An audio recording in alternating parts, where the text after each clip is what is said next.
우리가 구원을 받은 것은 하나님의 은혜로 말미암은 것입니다. 성경은 이 부분을 계속 강조하고 있습니다. 물론 우리가 구약 성경을 읽다 보면 하나님의 은혜보다는 율법을 행함으로 구원을 받는다라는 내용들이 많이 나오고 있습니다. 하지만 구약의 해설판은 신약 성경입니다. 우리가 구약이 그림이라면 그 그림에 대한 해설판은 우리가 신약 성경입니다. 따라서 우리가 구약 성경과 신약 성경을 우리가 함께 읽어가야 복음의 의미가 선명해집니다.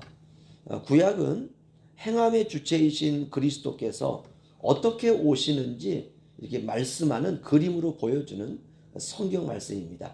그래서 행함의 끝을 신약 성경이 이렇게 이제 설명해주고 있습니다.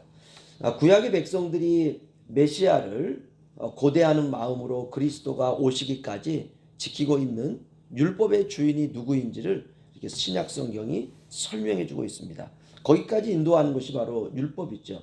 결국 구약은 예수님을 고대하라라고 하는 게 메시지입니다.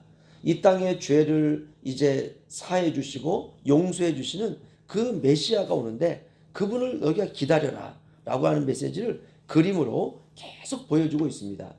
제사를 드리면서도 예수님을 기다리고 모든 율법의 완성이 되실 예수님을 우리가 바라보면서 대망의 신앙으로 살아가라라는 뜻이죠.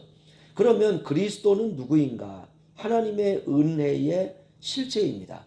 하지만 우리가 구약의 눈을 가지고 그리스도까지 선명하게 바라본다는 것은 우리가 쉽지가 않습니다. 그래서 구약 성경을 바라보다 보면 많은 사람들이 시행착오를 합니다.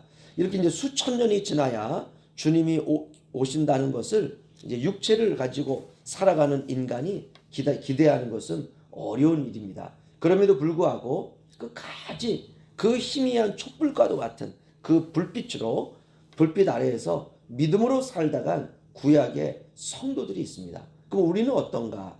우리는 확실한 빛 아래 살아가고 있어요. 그 빛이 무엇이냐 하면 바로 복음입니다. 복음의 주체는 예수 그리스도죠. 예수님이 율법의 처음과 끝이 되셔서 율법을 완성하심으로 우리가 구원을 얻게 된 것입니다. 누구든지 이제 율법을 완성하신 예수 그리스도를 믿기만 하면 구원을 얻습니다. 그래서 구원은 믿음으로 받습니다. 그래서 유다는 편지를 받을 성도들에게 이렇게 권면하고 있습니다. 그 3절 뒷부분을 보시면요. 성도에게 단번에 주신 믿음의 도를 위하여 힘써 싸우라. 아멘. 우리 신앙생활은 이거 하는 거예요. 성도에게 단번에 주신 믿음의 도, 십자가죠. 십자가가 하나님의 사랑의 결정체라는 것이죠. 그것을 위하여, 그 진리를 위하여 힘써 싸우라. 뭐 다른 것 가지고는 우리가 싸울 필요가 없습니다. 다른 모든 건 다 시시하게 보여야 돼요. 이게 무슨 말이냐? 예수님께서 단 한 번 십자가에 죽으심으로 모든 죄 문제를 해결하셨다는 이 복음, 단번에 주신 믿음의 도, 이것 붙들고 우리가 싸우는 거예요. 이것을 우리가 복음 진리라고 그랬죠.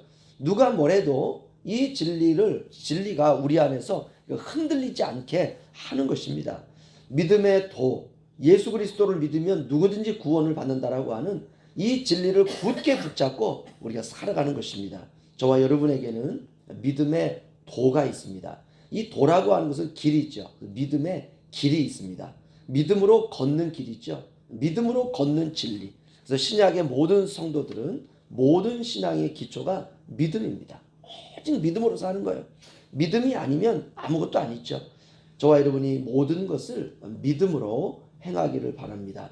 그런데 초대교회에 이렇게 믿음으로 이제 교회가 살아가려고 하는데 가만히 들어온 몇 사람이 있다는 것입니다. 누구냐 하면 이단입니다.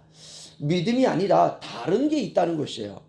이단은 많은 부분이 기독교와 거의 똑같습니다. 기독교에서 나간 거니까 그들이 말하는 건 성경입니다. 하지만 예수 그리스도가 아니라 자신들의 교주를 믿는 거죠. 그래서 이단입니다. 그들이 전하는 것을 우리가 가만히 들어보면 결국 하나님의 은혜를 거짓으로 바꾸어 방탕하게 산다, 이렇게 우리 말하고 있습니다. 자기들 뜻대로 사는 거예요. 자기 마음대로 사는 거예요. 자기 기분대로 사는 거예요. 성경 진리에 합당하게 사는 것이 아니라 자기 기준으로 삽니다. 그들은 옛적부터 이 판결을 받기로 미리 기록된 자니 경건하지 아니하여 우리 하나님의 은혜를 도리어 방탕한 것으로 바꾸고 홀로 하나이신 주제 곧 우리 주 예수 그리스도를 부인하는 자니라. 아멘. 결정적인 건 예수님을 부인한다는 것입니다. 복음의 핵심은 예수 그리스도입니다. 모든 것은 하나님의 은혜라는 것이죠. 죄인에게 거저 주시는 하나님의 사랑. 이 은혜의 복음을 끝까지 붙들고 사는 거예요. 나 같은 죄인을 구원하신 하나님의 사랑. 하지만 은혜로 살지 않은 사람들이 너무나 많습니다. 은혜는 나의 소유, 나의 가진 것, 나의 재능, 나의 모든 것이 주님으로부터 말미암았음을 고백하는 신앙. 이게 은혜예요. 우리가 인생을 살면서 이것도 하나님 주신 것이고 저것도 하나님 주신 것이고 자녀들도 하나님의 은혜이고 이런 고백을 수없이 하면서 우리가 살아간다. 이 사람은 구원받았다는 증거입니다. 내 것이 아니죠. 다 주님의 것입니다. 주님이 나의 거저 주시는 선물이죠. 우리 모든 인생이 그러합니다. 우리가 교회 생활하는 것도 하나님의 은혜예요. 하나님이 나를 이렇게 살려주시고 나를 이렇게 고쳐주시고 나에게 이렇게 하나님께서 하나님 백성 삼아주신 것 하나님 감사합니다. 이것 외에는 우리의 인생을 뚫고 들어올 것이 아무것도 없습니다. 그래서 우리가 그렇게 믿고 주님만을 소망하면서 살아가는 것, 바로 이것이 우리가 믿음의 길을 걷는 아주 하나님께서 주신 믿음의 길입니다. 오늘 하루 그렇게 사시는 저와 여러분 되시길 주의 이름으로 축원합니다. 기도하겠습니다.